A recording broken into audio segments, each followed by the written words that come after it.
problems, think we need some help to solve them, and leave it up to Colin and the Donovan, cause that's what's that? Oh, let's get ready.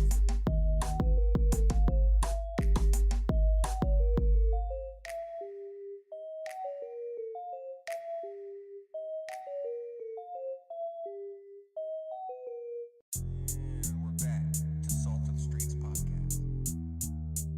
Social and political commentary. Life, liberty, and the pursuit of happiness, right? That's always and forever. That's right. Salt of the Streets. Another fantastic episode. Everyday Normal Person's podcast.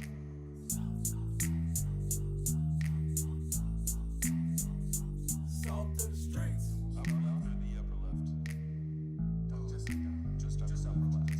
Welcome to the Salt of the Streets, coming at you every week with this food for thought. Hope you ready to eat. With everything going on in this nation, we need some information, and that's why Salt need to be stationed in your rotation. With real talking, real topics, real people, real problems, think we need some help to solve them, and leave it up to Colin and the Donovan, cause that's what's that? Oh, let's get ready.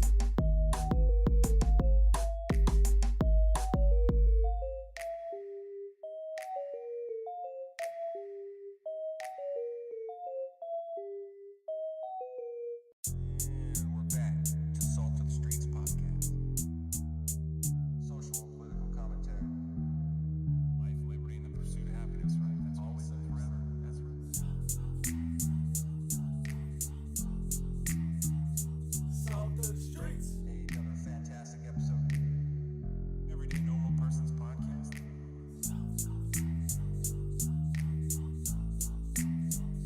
Salt of the Streets. Upper left or the upper left? Just upper left. Welcome to the Salt of the Streets, coming at you every week with this food for thought. Hope you ready to eat. With everything going on in this nation, we need some information, and that's why Salt need to be stationed in your rotation. With real talking, real topics, real people, real problems, think we need some help to solve them, and leave it up to Colin and the Donovan, cause that's what's that? Oh, let's get ready.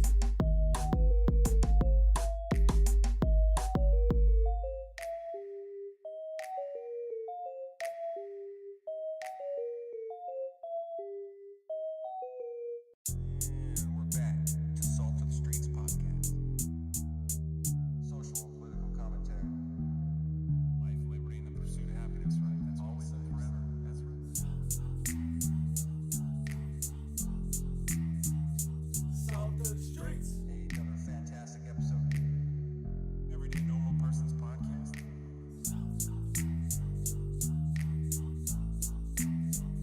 Salt of the Streets. Upper left or the upper left? Just upper left.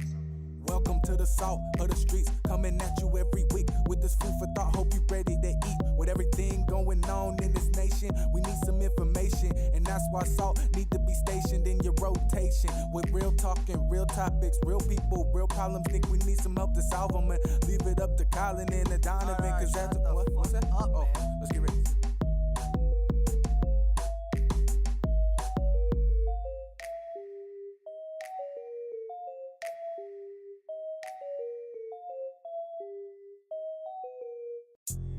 We're back to Salt of the Streets podcast. Social and political commentary. Life, liberty, and the pursuit of happiness, right? That's always and forever. That's right. Salt of the Streets. Another fantastic episode. Everyday Normal Person's podcast.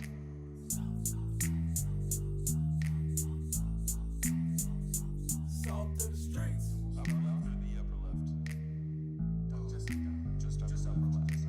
Welcome to the Salt of the Streets, coming at you every week with this food for thought. Hope you ready to eat. With everything going on in this nation, we need some information, and that's why Salt need to be stationed in your rotation. With real talking, real topics, real people, real problems, think we need some help to solve them, and leave it up to Colin and the Donovan, cause that's what's that? Oh, let's get ready.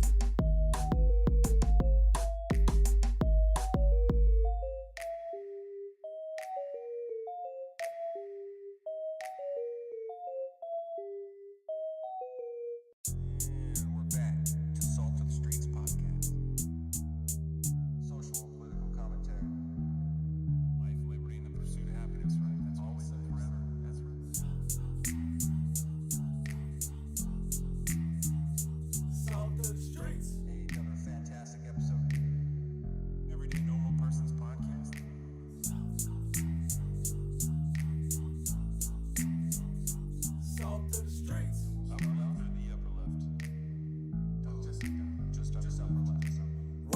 the salt of the streets, coming at you every week with this food for thought. Hope you ready to eat. With everything going on in this nation, we need some information, and that's why salt need to be stationed in your rotation. With real talking, real topics, real people, real problems. Think we need some help to solve them, and leave it up to Colin and Donovan, cause that's what's that? Oh, let's get ready.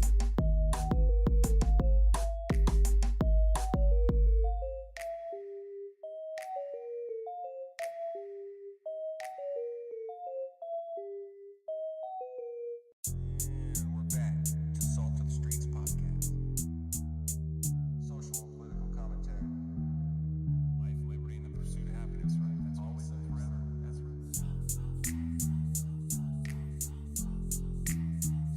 Salt of the streets. Hey, another fantastic episode. Everyday Normal Person's podcast.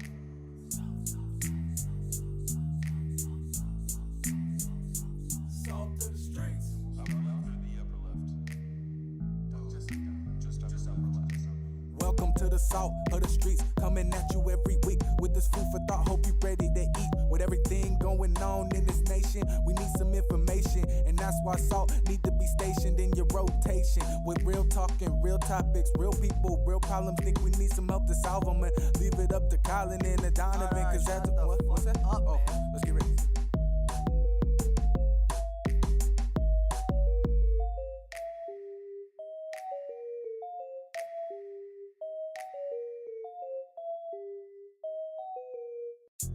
And we're back to Salt of the Streets podcast. Social and political commentary.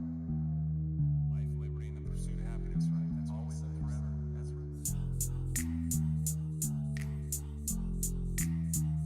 Salt of the streets. Hey, another fantastic episode. Everyday Normal Person's podcast.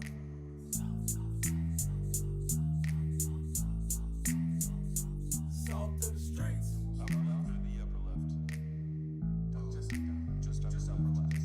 Welcome to the salt of the streets, coming at you every week with this food for thought. Hope you ready to eat. With everything going on in this nation, we need some information, and that's why salt need to be stationed in your rotation. With real talking, real topics, real people, real problems. Think we need some help to solve them, and leave it up to Colin and Donovan, cause that's what's that? Oh, let's get ready.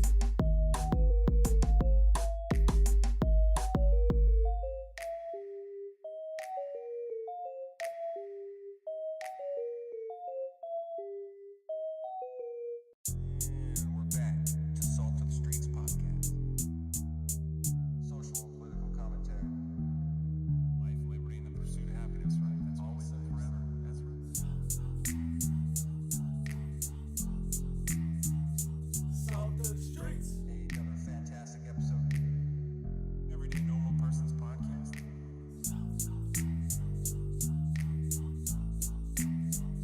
Salt of the streets. Upper left or the upper left? Oh, just upper left. Welcome to the salt of the streets, coming at you every week with this food for thought. Hope you ready to eat. With everything going on in this nation, we need some information, and that's why salt need to be stationed in your rotation. With real talking, real topics, real people, real problems. Think we need some help to solve them, and leave it up to Colin and Donovan, cause that's what's that? Oh, let's get ready.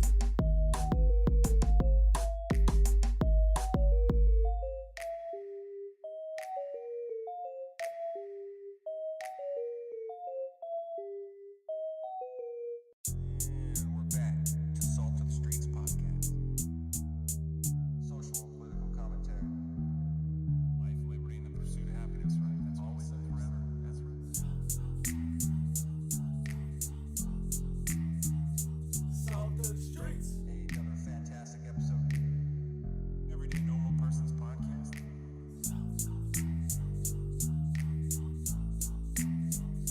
Salt of the streets. Upper left or the upper left? Oh, just upper left. Welcome to the salt of the streets, coming at you every week with this food for thought. Hope you ready to eat. With every Hey, everybody. Welcome back to another episode of Beer Time with Big Bird. Today is September 23rd, and it is Friday as per the usual arrangement, which means it's time to crack open another beer and then discuss another event or story that's been going on in the news lately that's just been rubbing me the wrong way, something I can't get over. And today we've got quite the banger for you. It's kind of it's very interesting. It's rather dark, if you allow it to be dark, but rather uplifting at the same time. So we're gonna we'll preview that here in a little bit. But before we do that, let's take a look at what we got for today's beer. I've been kind of on a Oktoberfest kick lately, and my wife decided to bring home this wonderful new thing that I didn't even know existed the other day from a brewery we've done on the show multiple times at this point, Silver City Brewery. And this is a special Oktoberfest. I don't know, there's the camera. It's called Uberfest, and it's because it's an Imperial Oktoberfest. So this is actually like a double Oktoberfest. It comes in at 8%. And I'm not gonna lie, I've already had it before. It's pretty fantastic, and so we're just gonna I had to save one so that I could share it on the show with all of you fine people. So we're gonna go ahead and dive into this beer real quick, and then we'll get into today's stories. It's a rough one, man. I've been following this story pretty much since last weekend when I first started to hear about it, and it's been ongoing since. And only developing into a more complex situation day by day. Not a bad pour. Look at that. Best pour on the podcast so far. So, if you will note the beer color, it's just about the same color as the standard Oktoberfest. If anything, it's like slightly lighter, which I think is interesting. But it's just a good old-fashioned Oktoberfest. I think it's just got just more malt in it. Smells like an Oktoberfest. And tastes like an Oktoberfest, just more so. And you could definitely feel the richness of that 8% come through too. Whoo! Yeah. Happy Friday, everybody. Let's kick off the weekend right by talking about some wonderful, fantastically just interesting stories. We'll put it that way. We're going to call this one interesting today.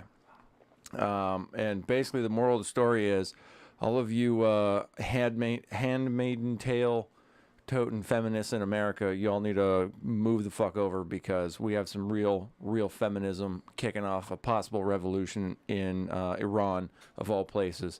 It's been going on for over a week now, and I mean, they got some real shit going on over there, and it all started with a very tragic yet very uncommon story, and the death of a young woman named Mahsa Amini, I believe is what her name is, which has led to over, essentially a week's long protest. And so we're going to go over her particular story, what happened to her. I found a really interesting outlet called Iran Wire, which is a UK-based company, started in 2013, and they specialize in kind of like on-the-ground reporting from Iran and small independent, Iranian journalists that send the stories back to the UK, where they can be freely published and distributed widely across the world. Excuse me.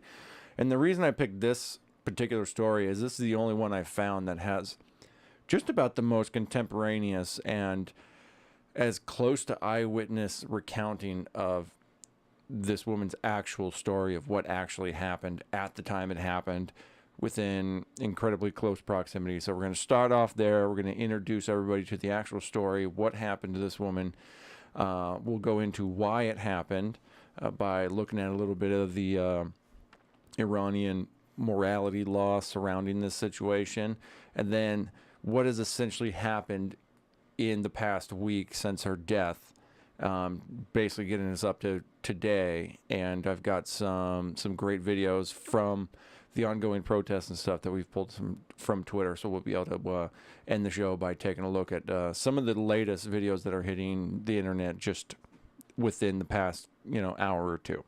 So without any further ado, let's dive into, and I apologize, there is going to be a roaming picture on the front. We'll try to time it so it's not there, but it's her in the hospital. So this is the woman in question here, Mahsa Amini. Like I said, a story from the Iran Wire. Story so far: what happened to Mahsa Amini at the detention center? Anguish and outrage are rippling across Iran at news of the death of Mahsa Amini, a 22-year-old woman who was hospitalized in a coma 2 hours after being abducted off the streets of Tehran by the so-called morality patrol. The young woman from Sikez, probably butchering that one, was on holiday with her family when the van pulled up beside her and her brother, Koresh, shortly past 6 p.m. on Tuesday night. So this is last Tuesday, the 13th. By all accounts, she was in good health at the time. Hours later, she was brain dead. What happened between the moment Mahsa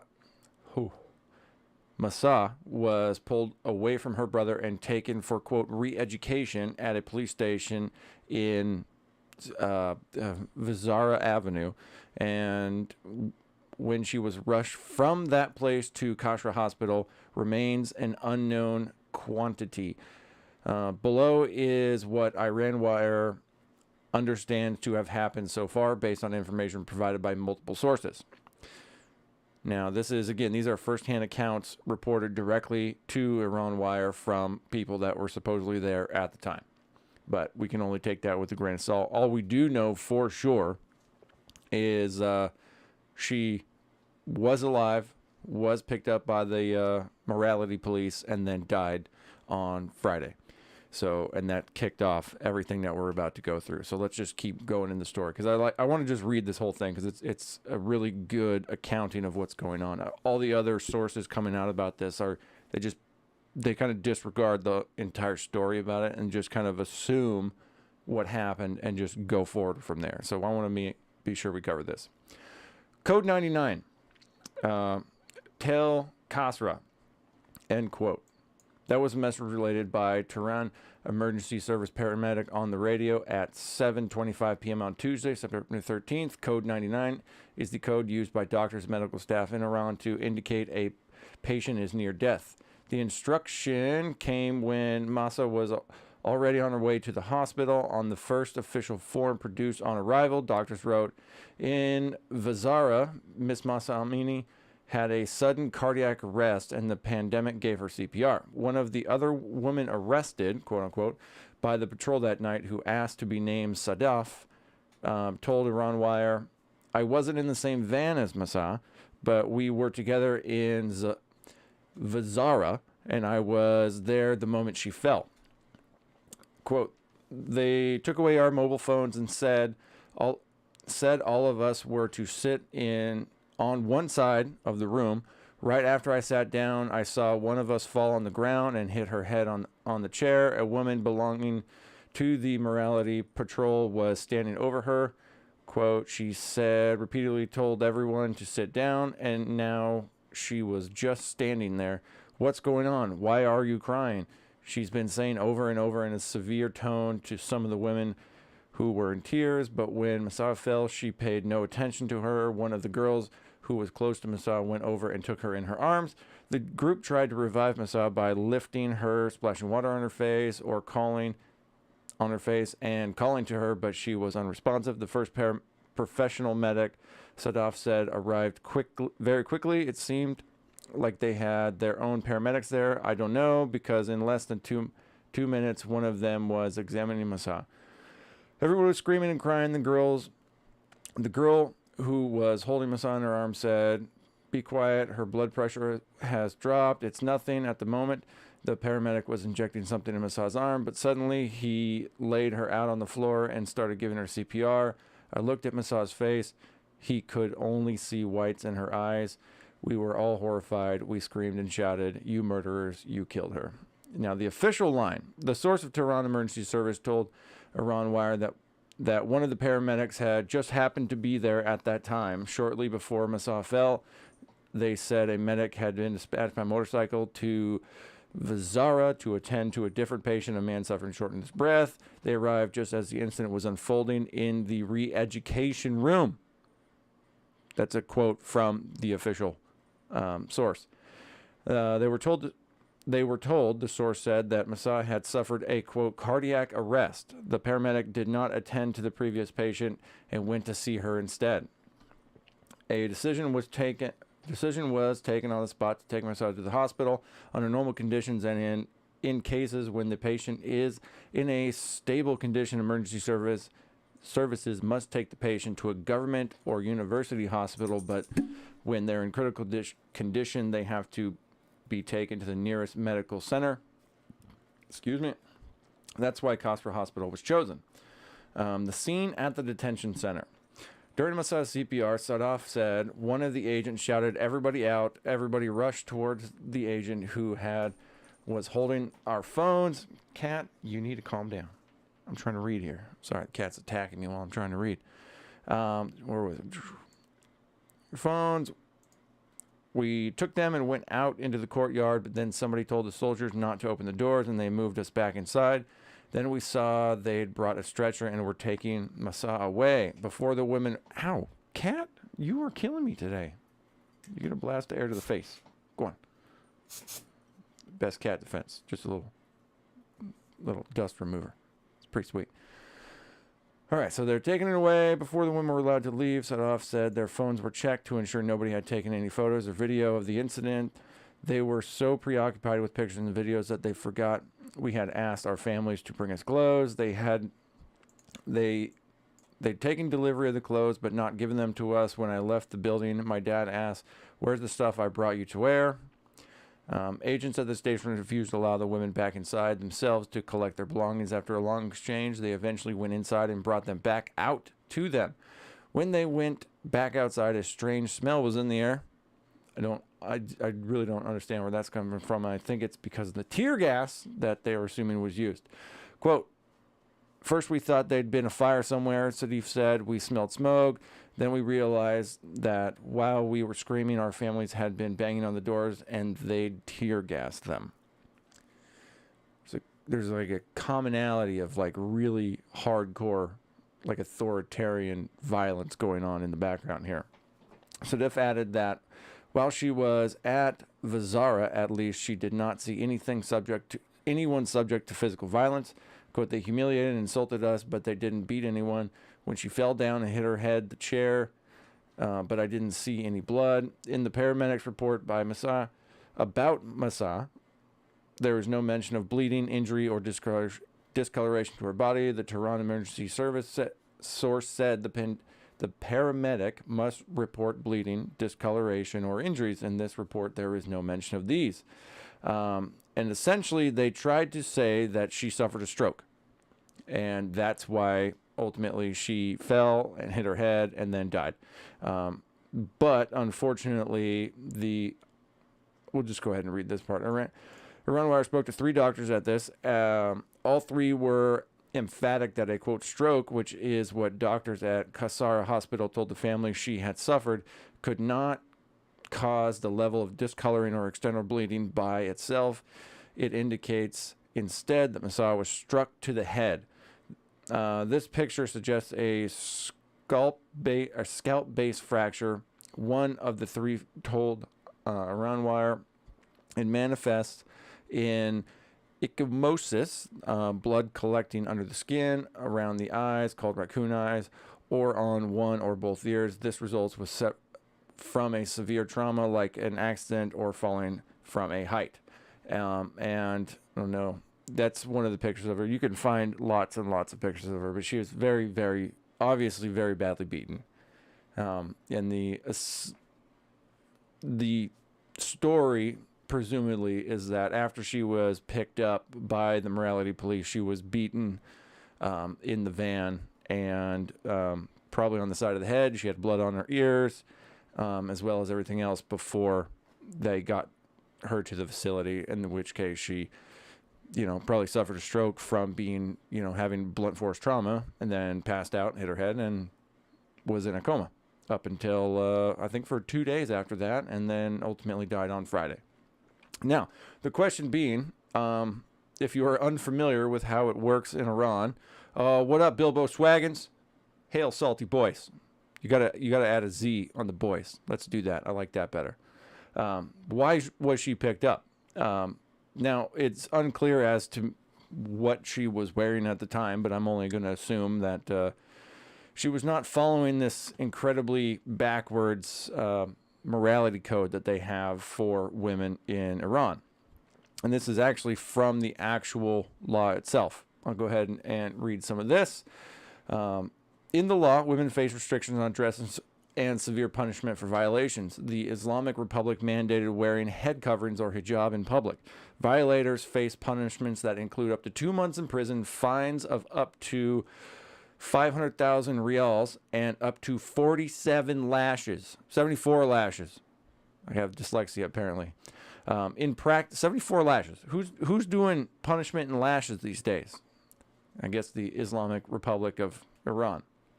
In practice, fewer women in majority cities wear the all-enveloping black kodors. I think we commonly probably think of them as like burqas. While many young women wear headscarves that barely cover their hair, so many women starting wearing tight leggings that lawmakers summoned the Interior Minister in June 2014 to question the lax enforcement of the dress code. Public opinion has shifted significantly, and the Parliamentary Research Center reported in 2018. In 2006, 55% of respondents said that the state should, quote, confront women who disobeyed hijab. By 2014, only 40% said the same. Now, the actual text of the law from Article 638 of the Islamic Penal Code, quote, anyone in public space and road who openly commits a sinful act, in addition to the punishment provided from the act, shall be sentenced to 2 months imprisonment or up to 74 lashes, and if they commit an act that is not punishable by violations but violates public prudency, they shall only be sentenced to 10 days to 2 months imprisonment or up to 74 lashes again. So regardless, you're getting your lashings. Women who appear in public places on the roads without wearing an Islamic hijab shall be sentenced to 10 days to 10 months imprisonment or a fine of 50,000 to 500 riyals. So there you go. That's the actual law. Now, after this happened, because we got to remember she died on Friday the 16th, last Friday, while we were doing the last week's show. We had this from NetBlocks. There started to become some issues with the internet. Network data from NetBlocks confirmed a near total disruption to internet service in parts of Kurdistan province in West Iran from the evening of Monday the 19th. So that was this Monday, a couple days after this has all happened. And it has subsequently, they've been in very sporadic, they've had very sporadic disruptions in internet service. And as of just a couple hours ago, I got an update here from NetBlocks saying that the internet users in Iran are coming back online after a 3-day of curfew-style cellular network disruptions amid protests over the death of Mahsa Amini. Meanwhile, Instagram, WhatsApp, and LinkedIn are now restricted in totality throughout the nation. So that's they're cutting down. They're trying to cut down on all the information, trying to get out about what is going on. We've seen this happen in past years with past protests there, and it should surprise nobody that the government in Iran is trying to make sure nobody knows what's happening there, because at this point we've got official reports from the government, which I don't know if you could believe that, saying deaths in like the mid-20s right now. And I don't know if I believe that or not. I would assume that it's much higher, but you never really know. We'll watch some videos later on. There's there's a lot going on there right now. So we'll go ahead and this is another article today from Fortune that talks about Iran shuts down Meta's Instagram and WhatsApp to stop people from sharing videos of anti-morality police demonstrations. Because originally there was a lot of protests, primarily by women, and we'll see that in some of the Twitter videos we got going on here. They were the first to stand up, and I kind of jokingly was talking shit about the American feminists and their Handmaid's Tales outfits and stuff like that going on over here, when these people literally can be shot in the streets and no one will do anything just because they don't wear a head covering. And these women all over the country in Iran are taking them off, burning them publicly, shouting it. They're cutting their hair in protest because you can't have short hair either. Like it's a whole deal, and it was all started and really popularized by women. Now a lot of people are on board. Anybody that's kind of anti-regime, establishment of the Iranian regime over there is out in the street in mass, and it is still going on. I mean, it's been going on for a week, and it's just grown every single day. But as this has gone on, the U.S. has actually focused a little bit of attention on it, and the U.S. from Al Jazeera News, U.S. releases internet sanctions on Iran in support of the protesters. So, actually, we'll just take that from the mouth of Secretary of State Anthony Blinken, who said just 8 hours ago. So today, we took action today to advance internet freedom and the free flow of information for the Iranian people, issuing a general license to provide them with greater access to digital communications to counter the Iranian government's censorship. And then also, right underneath that, Elon Musk gets involved and he says activating Starlink. I don't know what kind of Starlink action they got going on in Iran, but this is part of why I think Elon Musk is one of like the greatest Americans to ever exist, because this is a big deal, man. Like the ability to remove the ability from any government anywhere from being able to just shut off the faucet of information through the internet. It's so powerful. Like I can't even comprehend. Like I can't. What's the right word I want to say? I can't emphasize it enough. It is such a big deal to be able to have the free flow of information. The greatest way to do that, obviously, is right here through the internet, through social media, which are the only reason we have some of the videos that we're gonna be watching here pretty quick. So this one I pulled from BBC News. And this one really kind of, you'll see that in the reporting how this is kind of manifest over the past week. They kind of brush off a lot of like the reasoning why this all started, and they just kind of get into some of the nitty-gritty. So let's just read. The eruption of nationwide protests in Iran following the death in police custody of 22-year-old Kurdish woman detained for allegedly failing to adhere to hijab rules is the most serious challenge Iran's leadership has faced in years. While authorities say Mahsa Amini died from underlying health reasons, or she just got beat to death from your fucking morality police, her family and countless other Iranians believe she died as a result of having been beaten. Fact check true. I'm assuming. I can't allegedly fact check true. Protesters say that if they don't act now, they could fall victim to the same fate. At least 30 people have been killed in protests. So this is from the BBC saying at least 30 people have already been killed. It has come at a time when Iranians are feeling particularly fed up. Systematic corruption among Iranians' political elite, growing poverty with inflation at more than 50%, deadlock in nuclear talks, and lack of social and political freedom has left Iran's young and vibrant population feeling hopeless. And this is important to remember. I mean, they just got to say young and vibrant population.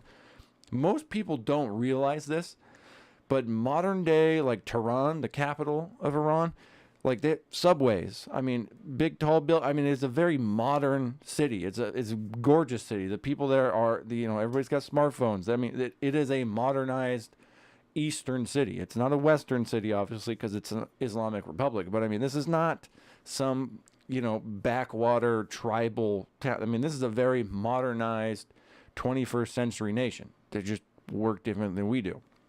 And for the amount of people to be rising up like that in today's era like this is a very powerful thing to see. According to Iran's Social Security Organization Research Institute, that's a name, at least 25 million Iranians were living below the poverty line by June 2021. That number is even higher now. You got to also remember the U.S. has had crippling sanctions on Iran, and so they've been really, really hurt economically for going on years now. So it's not a good situation over there. These are not the first protests in the history of the Islamic Republic of Iran, obviously, but many observers believe this is something different about them. Society has shifted. they kind of talk a lot about how it's like the youth that's really standing up. The picture of this gal here, I mean, she's a very young, probably millennial, Gen Z, that is just not willing to do this. I mean, they have limited access. It's probably semi-equivalent to China, but not quite as controlled. They know what the world is. I mean, they have Instagram, for God's sakes.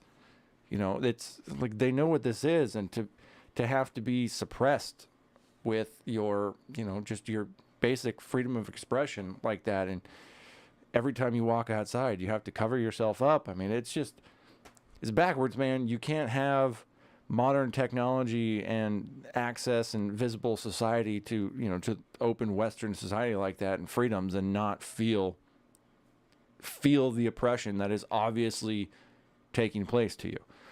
So let's jump real quick to a couple of these videos so you guys can see just a small fraction of what's going on here. This is nationwide, all different parts of the country. See all the women pulling off all their hijab. In this one, they're chanting "Death to the Dictator," which is, you know, I mean, it's not, that's going to cause some attention. Now you can hear it right there. There's one. Let's jump over to this one. This was this is actually from today. Local protests are seen grouping and charging towards the security forces. Yeah, this one's pretty intense. You see, like, the laser sights from the security forces over here. You're like, oh yeah, there's protesters. There's protesters there, and then the camera turns, and you go, oh shit, that's a lot of protesters. Like, this is big, man. This is like threatening of the regime big. This is big news over here. All started by women. By hardcore women who could have just been shot out in the middle of public. Nobody would have done shit about it. And they stood up and were like, fuck you. We're not doing this anymore. Look at these groups of people. And this is today. This is like tonight. This is happening right now. This was from 3:15 p.m. So just a couple hours ago. I mean, there's just thousands upon thousands of people. I mean, they're so modernized, everybody's sporting masks of COVID, man. That is insane. Now, in response to this, there's been a lot of solidarity protests around the globe at this point. And this is a quick, kind of like a little clip of what some of the people are doing. A lot of people are shaving their heads and cutting their hair off in kind of solidarity with what's going on over there. It's interesting to see the men, but it's the powerful ones are the women cutting their hair off like that and just standing up in protest. These are all coming out of Berlin. But there is one. I thought I had it pulled up. Maybe I didn't. You know what? We'll jump over here real quick. I'm going to pull it up because there was it's like a compilation video I saw the other night that really impacted me. And that's kind of ultimately what made me choose this story for today. Because it's a pretty big deal. So let's watch this one and then we'll close it out with that.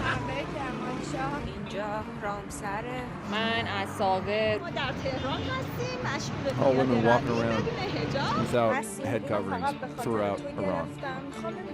But at any minute they could be picked up by the morality police and thrown in a van.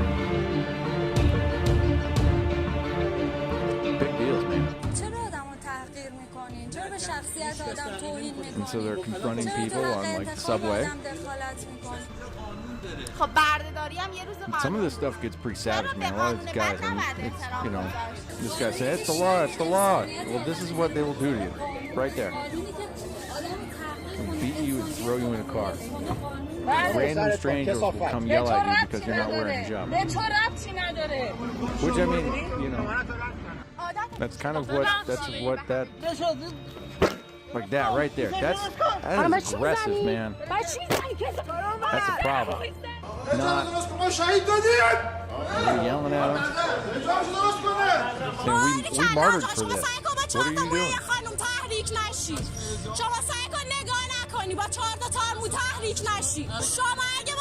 It's not good, man. It's not good. I love the rise up. I love the rise up. It's all good stuff. It's all good stuff. So yeah, it's something I really wanted to talk about today, because I haven't been seeing a whole lot of it out and about in media. I haven't heard any of my standard daily shows talk about it really, and it's going on right now, full throttle. So if you were to ask me, I mean, this is something that with the rise of a newer generation, I think could have some power here that we haven't seen before. And with the hardcore oppression of a Islamic nation like that we see, I mean, we see it right there in full force. I mean, there's nothing, what's the right word here? It's not Islamophobic to say that. We see it in practice, and I mean, this has been something the left has always kind of had troubles with. It's that two-sided, feminism versus, acceptance of, Islamic philosophy. I mean, the two don't collide very well when you put them together. And I, for one, and you'll probably never hear me say this other than right here, right now, is I, for one, am glad feminism is rising above. And, I hope everybody is a little bit more aware of that now. I'm going to be following it. There's a couple of good hashtags out there. Just search hashtag Mahsa Amini, and you can keep up to date with all the new developments going on there. Hashtag, I think, Iran protest 2022 is also pretty big now, because the protest has just spread out now. It started as kind of a women's rights movement, and it just blossomed into like an anti-oppression movement. It's like, let's do this. And now men, women together, they're all involved, and they're all marching in the streets, all getting shot down by the state as well at the same time. So we hope for the best, but we here at Salt the Streets will definitely be watching. I will probably next week on the show have some updates and see where this is going. But until then, I am out of here. Happy Friday, everybody. Cheers. If you have not noticed, episode 133 is out right now. We did that last week. Donovan came over yesterday. We got the review preview recorded, which is just going to be fantastic. That'll be out at the end of the month. We also have our latest and greatest news articles coming out. I have my next installment of the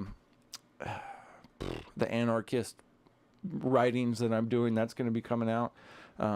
It's always a nice surprise to find out what Donovan's writing about, because we keep it secret from each other so we can enjoy our writings. If you want any piece of that, make sure to follow us on, go to Salt the Streets over at Patreon, patreon.com/saltthestreets. Join up, $5 so you can get access to all that and all the goodies. Everything else, just search Salt the Streets. You can find us. We're on YouTube. We're on all the social medias. If you want to look at Donovan, is alpaca_Donovan on Instagram. I am at Big Bird Offie, and he is, of course, Salt of the Street, singular, on Twitter. I am also Big Bird Offie on Twitter, so be sure to follow us there. And with that, once again, cheers. We will see you all next week. Have a good weekend.